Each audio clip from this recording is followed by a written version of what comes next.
Your progress, success, financial results, and even your happiness will depend on the exclusive control you have over your own inner operating system. Cultivate the capacity to achieve what is set out, to work in an unbeatable way, and to genuinely enjoy every effort made, understanding your purpose and direction. This involves becoming a person capable of reaching goals, in stark contrast to someone feeling mental pain, lacking clarity, or not enjoying anything. After observing various patterns and dynamics, one key insight consistently emerges. Mastery over dopamine is mastery over life itself. If dopamine can be dominated, then the money earned, the happiness felt, and the success and achievements gained can all be controlled. It's that simple. Those who do not dominate it often face significant negative consequences. Now, dominating dopamine is very similar to a video game. It has its rules, its missions, and its great enemies. This discussion will be structured like a video game that, if learned, can be mastered to perfection. So let's go with the first step, the rules of the dopamine game. To dominate the dopamine game, understanding its rules is essential. Let's begin. By understanding what dopamine actually is. Dopamine is a neurotransmitter secreted when anticipating pleasure. This means when the brain interprets a signal as leading to a reward, dopamine is released in expectation of that reward. It's the impulse the brain gives us because it calculates pleasure will be received from a certain action. Interpret dopamine as electricity. There are two types of current. There is tonic transmission, which is the baseline dopamine secreted to execute all basic tasks, such as working, walking, or moving. Then there is phasic transmission. Phasic transmission refers to those peaks of dopamine secretion experienced throughout the day. For example, after a long period without eating, when there is an intense craving for food, a phasic peak is experienced. Notifications, highly stimulating activities, and certain indulgent behaviors also trigger these peaks. It is crucial to understand this distinction because many mistakenly believe dopamine is only released in one way. Why is this important? If excessive high dopamine peaks are segregated all day, a significant difference or contrast is created between phasic and tonic transmission. This is a major problem because it then becomes very difficult to do the necessary things for progress. Questions arise. Why am I lazy? Or why do I procrastinate? If dopamine peaks are constantly being stimulated, it's like a paratrooper accustomed to daily jumps being suddenly confined to a desk job for 8 days straight. Depression would inevitably follow due to the stark contrast. The mind works with contrasts. When this is understood, the keys to dopamine management become clear. The brain constantly seeks balance. It dislikes extremes. So, when immense pleasure is felt, the brain will voluntarily seek pain. And when pain is felt, it seeks pleasure. This is why using a phone first thing in the morning can leave one feeling drained, while a cold shower, which demands a point of pain and discomfort, often brings a sense of relief and pleasure. Now, let's explore 3 very important rules to dominate the dopamine game. Rule number 1, learn to choose between good and bad dopamine. Good dopamine is segregated when performing productive tasks that allow for advancement, such as working, training, reading, or writing. Bad dopamine is segregated easily, with minimal or no effort. Through activities like endless social media scrolling, consuming pornography, or other instant gratifications, which are the antithesis of something like taking a cold shower. Before taking an action, one must ask, will the dopamine secreted from this action help me become a better version of myself or a worse one? The answer will clearly reveal whether it's good or bad dopamine, with rare exceptions.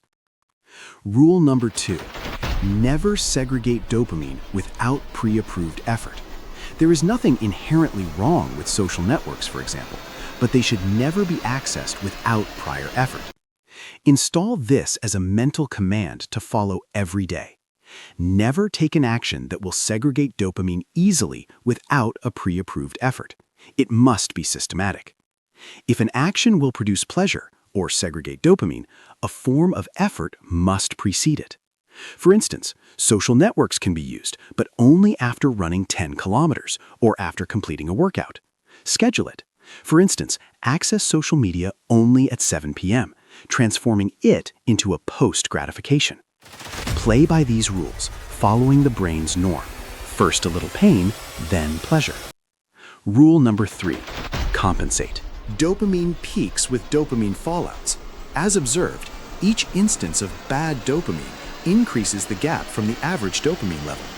To balance this average, when dopamine is very low, engage in activities like embracing boredom, practicing contemplation, or going for a run.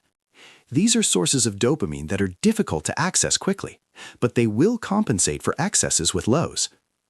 Having understood these rules, let's now understand the different levels one must pass through to dominate the dopamine game and leverage its full potential. First level, creation of a short game.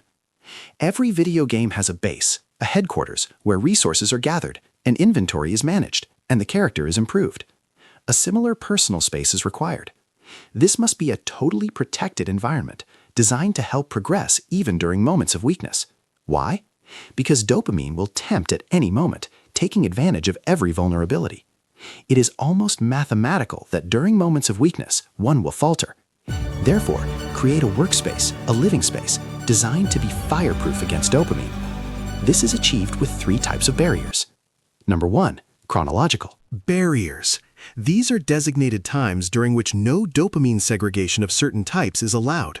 For example, wake up at the same time, keep consistent meal times, and train at the same time.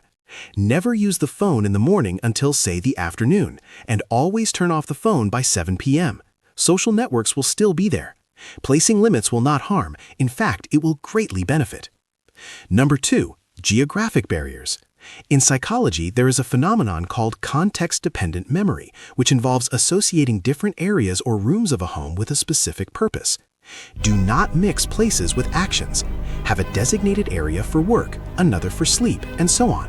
Each room has a role and must be respected religiously, because when entering that space, that role should be adopted. This configuration will condition the mind to perform that action in the best possible way. Number 3, drastic barriers. Establish rules that are always complied with in a strict, dramatic fashion, because deviations inevitably lead to falling short. No just one piece of chocolate mentality, because everyone knows that during a moment of weakness or low mood, the entire bar will be Eaten. No phone in the evening or in the bedroom, because during times of low productivity, it will be rationalized. I've worked too much today. It's okay to look at the phone a little. A single video can quickly turn into hours of scrolling, and the brain ends up being negatively affected. Therefore, set rules, establish them, and respect them rigorously. Second level, replacing negative habits with positive rewards. The fastest way to eliminate negative habits is by replacing them with positive ones. It's not about removing pleasure from life. It's about redirecting and channeling it towards actions that aid progress. Change a quick, empty reward for a healthy, lasting journey. Here, the habit loop framework can be illustrated. This framework explains that there is always a signal that leads to a routine, which then leads to a reward. For example, a signal like arriving home might lead to a routine of reaching for a comforting indulgence, providing a momentary reward. To change this, identify the signal, then change the routine to one that offers the same reward, but through an action that favors long-term progress. Consider the example of morning coffee. The signal is waking up. The desire is for coffee. Instead of a routine where coffee is consumed immediately and aimlessly, change the routine to wake up, prepare coffee, and only drink it while working on a specific task. The routine is altered to obtain the same reward, but now the routine itself contributes to overall progress. Another example, social networks. Instead of opening Instagram whenever lounging on the sofa, leading to hours of scrolling, make it a rule to only open Instagram while walking outside or while standing. This changes a simple, mindless action into something more complex, or at least less passive. Even better, transition from being a consumer of social networks to a producer. Use your interest in social media to create a project that could genuinely impact your life. There is a significant and important transition from consumer to producer. The first step to becoming a producer who effectively controls dopamine and uses social networks productively is by creating your own website. Hostinger is a robust platform for establishing a website. One can choose a domain, Build the site and design it as desired with all the powerful tools Hostinger offers. Creating a website here is straightforward. Select one of the excellent templates provided by Hostinger. If starting from scratch, the Hostinger website builder with artificial intelligence is exceptional. Simply input the website's title and a brief description, and Hostinger's AI performs its magic. Hostinger has also developed its own marketing tool, Hostinger Reach, which allows for the creation of marketing campaigns directly from the website. Many platforms charge substantial amounts for marketing, but Hostinger provides these capabilities at an accessible price, allowing users to build templates and marketing messages, all with artificial intelligence, to convert audience members into satisfied customers. All these features are available via the link in the description. Select a plan and use the code provided for a substantial discount, often between 85% and 90% off the usual price. Thank you, Hostinger, for sponsoring today's video. Now, let's move on to the third level. Third level, reverse charging dopamine. This strategy is utilized by many successful individuals in all aspects of their lives to dominate and conquer. It's the exact opposite of what most people do. Instead of front-loading all dopamine at the beginning of the day, it is saved for the end of the day.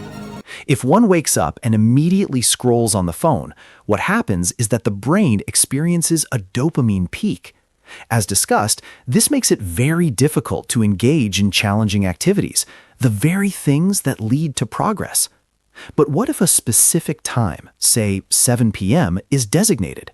Once all obligations are completed, only then does one begin to access instantaneous dopamine sources, like social networks or certain foods, or even socializing with friends. What would happen then?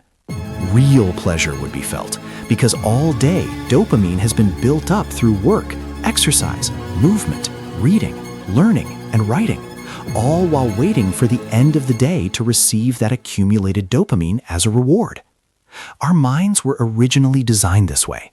For much of human history, people had to spend all day working, moving, hunting for food for their families. It was a cycle of sacrifice, then reward. But now, with readily available sources of rapid-release dopamine, the effort that once led to a survival mechanism of pleasure is now experienced effortlessly, completely reprogramming our natural function. It is crucial to be aware of this problem and take action. Fourth level, the dopamine detox. This level is radical, but it works. It involves taking a dopamine detox for a week or even 24 hours. This is highly recommended for everyone to try at least once. Why? Because it resets the dopamine system and dopamine segregation. This means no friends, no parties, no sugar, no social networks, no pornography, no immediate and cheap dopamine for a week. The experience will be profound. The habit formed over a week will transform perception, leading to the discovery of pleasure in working, training, and connecting with people, sources of high-quality dopamine that build a better version of oneself. Without resetting the system, without reducing the contrast between those peaks and the baseline, this realization is impossible. Moreover, the objective is also to embrace boredom. It is in the abyss of boredom that one can see with great clarity where the true points of progress lie, what has been enduring all this time. Boredom is crucial and it is not experienced enough, so begin to implement moments of boredom throughout your days. That concludes today's discussion. Dominating your Dopamine means dominating your life in all its aspects. It is a vital step toward becoming your best self. Please like this video if the content resonates. This supports the efforts of the team behind these productions, and it costs nothing. Feel free to leave a comment. All comments are read. Consider recommending this video to someone you wish to see improve. Thank you for your attention, for your time, and for your consistent support. See you in the next video.